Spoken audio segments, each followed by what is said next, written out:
हम बात करेंगे पवन चक्की के बारे में, या इसे हम इंग्लिश में कह सकते हैं वाइंड पावर प्लांट, मतलब विंड पावर प्लांट। जो पवन चक्की होती है हमारी, वो कैसे विद्युत का उत्पादन करती है, उसमें बिजली कैसे बनती है और उसे बनाने का प्रोसेस क्या होता है, पवन चक्की में कौन कौन से पार्टों का यूज किया जाता है और हर एक पार्ट का क्या क्या काम होता है। तो इस वीडियो में हम इन सबको जानेंगे, इन सब के बारे में चर्चा करेंगे, ठीक है। तो मैं भी जो भी यहाँ पर बात करूंगा उस सबको आप अपने माइंड में प्रोसेस करते जाना और उसका एक चित्र बनाते जाना, जिससे कि देखो पवन चक्की तो सभी ने देखी होगी। तो क्या होगा, मैं जो यहाँ पर बात करूंगा पवन चक्की के बारे में, उस सबका जो है आपका माइंड प्रोसेस करेगा और एक छोटे छोटे इल्यूजन मतलब चित्र आपके मन में माइंड में बनते जाएंगे, जिससे कि आपको जल्दी से और आसानी से समझ में आता जाएगा। तो ध्यान से सुनिएगा, ठीक है। अब हम बात करते हैं पवन चक्की की। तो शुरुआत से शुरू करते हैं इसके बेसिक से, मतलब ये जो होता है पवन चक्की को जिस जगह पवन चक्की लगाई जाती है उस जगह को अच्छे से निरीक्षण किया जाता है। कैसे कि उस जगह पर हवा निरंतर चलती है या नहीं चलती है और कितनी स्पीड से चलती है, और कभी ये हवा डायरेक्शन क्या होता है, किस डायरेक्शन में कैसी हवा चलती रहती है। तो इस सब की जानकारी के बाद फिर वहां पर जो है पवन चक्की को स्थापित किया जाता है, पवन चक्की को लगाया जाता है, ठीक है ना। अब पवन चक्की कैसे वर्क करती है और इसका लेआउट क्या होता है, इसे कैसे बनाते हैं। देखिए क्या होता है, पवन चक्की को बनाने के लिए सबसे पहले उसका बेस बनाया जाता है और बेस के लिए एक बहुत बड़ा सा टावर लगाया जाता है, लगभग कुतुब मीनार की ऊंचाई का। जी हाँ, इसके टावर की ऊंचाई होती है लगभग 80 से 100 फीट। आप सोच सकते हैं कितनी ऊंचाई पर होगा, और ये जरूरी भी है क्योंकि क्या होता है, जो हवा होती है ना, वो एक स्थिरता प्राप्त करती है कहाँ पर, ऊपर ऊंचाई पर, जिससे जो है एक पवन चक्की की रोटेशन में कोई भी दखल अंदाजी नहीं होती है, ये आराम से अपना रोटेट करता है, चलता रहता है। चलिए तो हम करते हैं इसकी बेस की बात। तो इसका बेस जैसा कि मैंने आपको बताया 80 से 100 फीट का इसका पूरा बेस होता है और ये अंदर से पूरा खोखला होता है, हाँ, लेकिन मजबूत होता है। इसे बनाया कैसे जाता है, इसे बनाने के लिए ब्लॉक्स का इस्तेमाल किया है, मतलब पहले छोटा सा बना लिया, फिर उसके बाद फिर थोड़ा बना लिया, फिर उसके बाद फिर थोड़ा बना लिया, तो ऐसे टुकड़ों में इसे बनाया जाता है। क्योंकि अगर इकट्ठा इसे बना देंगे तो फिर इसे लगाने के लिए, उस बेस को ऊपर खड़ा करने के लिए बहुत ही ज्यादा मेहनत की और बहुत किरण, मतलब इससे क्या होगा, अगर हम ऐसा बनाएंगे तो ये टूट भी सकता है और ऐसा ये बन नहीं सकता है, ठीक है ना। तो इसके लिए हम क्या करते थे, टुकड़ों में बनाते हैं, पहले छोटा टुकड़ा बना लिए, फिर उसके ऊपर, फिर उसके ऊपर, फिर उसके ऊपर, और इससे क्या बोल्टों से हम कसते जा रहे हैं नटों से, जिससे क्या होता है, इसकी मजबूती बहुत अच्छी हो जाती है, ठीक है। तो ये तो हो गया उसका बेस, और ये होता है अंदर से खोखला। अब ये खोखला इसलिए होता है ताकि इसके अंदर से हम सीढ़ी लगा सकें, लिफ्ट लगा सकें, जिससे कि हम इसके ऊपर तक, अब तक इसके पहुंच सके।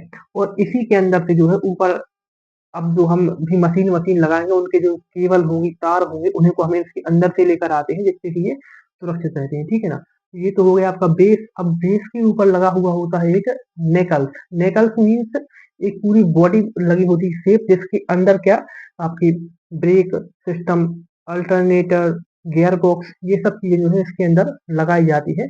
और इसे जो ढककर रखता है, जो इसकी बॉडी होती है बाहर की, उसे हम क्या कहते हैं, नेकल। अब ये जो बॉडी होती है ना, ये बहुत बड़ी होती है।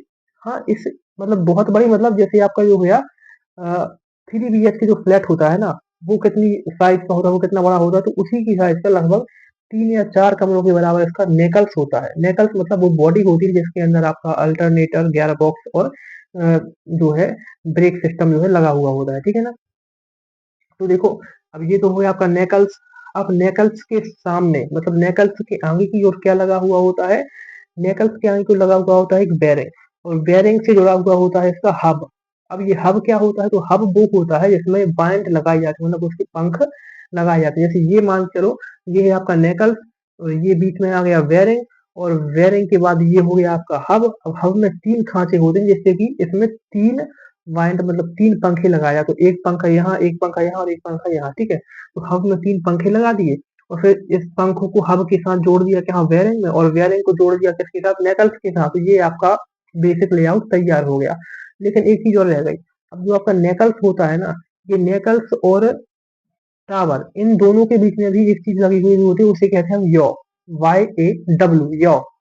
और जब ये प्रोसेस करता है तो इसे क्या कहते हैं, योइंग कहते हैं। जैसे आपने देखा होगा, जब भी हम एक दूसरे किसी चीज को बोलते हैं और अगर वो प्रोसेस, जैसे हमने किया डांस, डांस, हाँ ठीक है, एक डांस होता है, लेकिन हमने क्या कहते हैं, डांसिंग, तो मतलब डांस अभी चल रहा है, ठीक है ना। तो ये यंग लगने से, तो इसलिए यो होता है, जब वर्क करता है तो जैसे इसे हम कहते हैं यो इंग कहते हैं, ठीक है। तो ये तो हो गया आपका बेसिक लेआउट। अब ये कैसे काम करता है उसके बारे में जानते हैं, इसकी प्रोसेस के बारे में हम जानेंगे। देखिए, जब हवा चलती है, हवा चलने से इसकी वाइंड जो है रोटेट करेंगी, वाइंड घूमेंगी तो इसकी शाफ्ट से जुड़ा हुआ होता है क्या, आपका गियर सिस्टम, ठीक है। तो वाइंड घूमेगी तो गियर सिस्टम यहाँ मूव करेगा, गियर सिस्टम घूमेगा। गियर सिस्टम से जुड़ा हुआ होता है आपका क्या, ब्रेक सिस्टम। तो फिर ब्रेक सिस्टम भी थोड़ा अप्लाई हुआ, वो भी घूमेगा। फिर ब्रेक सिस्टम के बाद सबसे पीछे जुड़ा हुआ होता है आपका alternator. Alternator means generator. Generator के अंदर क्या होता है, सॉफ्ट लगी हुई है, सॉफ्ट के अंदर कुंडलियां हैं, कुंडलियां जो है चुंबकीय फ्लक्स को काटेंगे तो उससे क्या होगा, करंट बनेगा, ठीक है। तो यहाँ से आपकी करंट बनने की प्रोसेस चालू हो गई है। अब फिर इसके बाद अल्टरनेटर के बाद कुछ नहीं है, वहां से फिर आपका करंट जो है नीचे की ओर तारों के माध्यम से नीचे ट्रांसफार्मर में चला जाएगा। तो ये तो आप यहाँ आप थोड़ा रुकिए। अब हम बात करते हैं इसकी पूरी जो है नेकल्स के अंदर जो भी मशीनें होती है वो कैसे काम करती है, हर एक का क्या काम होता है उसके बारे में हम जानेंगे। देखिए, जब हवा चलती है टरबाइन घूमेगा यानी पंखे घूमेंगे, तो जब पंखा घूमेगा तो उसका जो गियर सिस्टम होता है वो मूव करेगा। अब यहाँ गियर सिस्टम का हम उपयोग देखेंगे कि गियर सिस्टम क्यों लगाया जाता है और गियर सिस्टम का क्या सिस्टम होता है। देखिए, गियर सिस्टम इसलिए लगाया जाता है जिससे अब इसकी जो है एक लिमिट की स्पीड होती है, ठीक है। जो अपना टरबाइन है, वाइंड है, वो उसकी स्पीड होती है 11 किलोमीटर पर आवर से 90 किलोमीटर पर आवर तक। 11 किलोमीटर पर आवर से 90 किलोमीटर पर आवर तक। अगर इससे ज़्यादा स्पीड से घूमेगा तो फिर उसके टूटने का खतरा होता है। तो इसलिए वहाँ पर गियर सिस्टम लगाया जाता है जिससे कि जो इसे कंट्रोल में रख सके, कंट्रोल कर सके।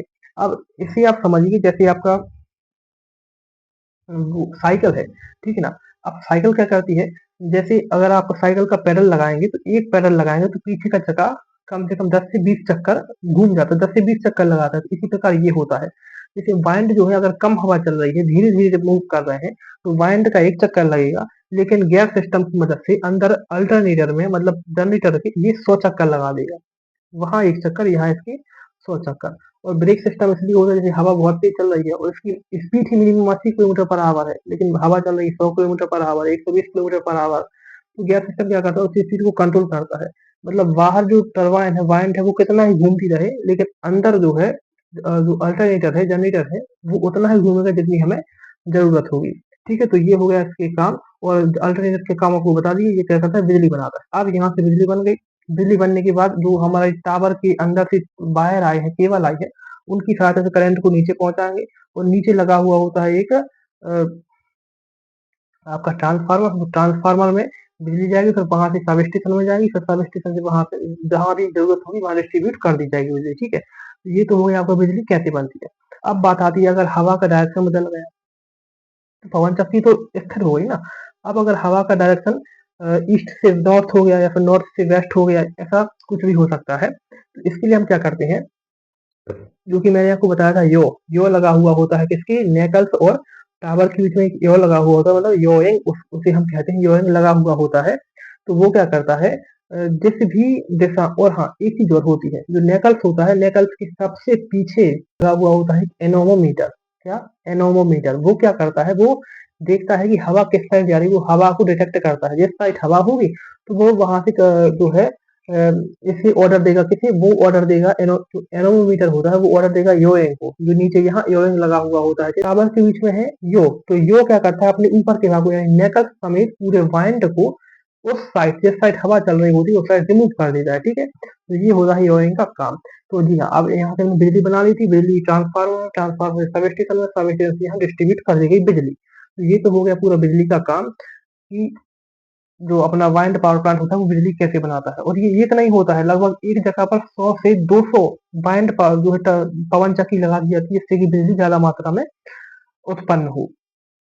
अब हमारे भारत में क्या है, हमारे भारत में ये बहुत ही कम जगह पर लगे हुए, जैसे जहाँ पर ज्यादा हवा चलती है, जहाँ पर ज्यादा हवा का प्रोसेस होता है, जैसे गुजरात हो गया, अहमदाबाद हो गया, और पहाड़ वाले क्षेत्र हो गए, पर्वत वाले क्षेत्र हो गए, हिमाचल हिमाचल ये हो गए। तो यहाँ पर जो है ज्यादा पवन शक्ति ऊर्जा संयंत्र लगे हुए होते हैं, मतलब विंड पावर प्लांट यहाँ पर बने हुए होते हैं।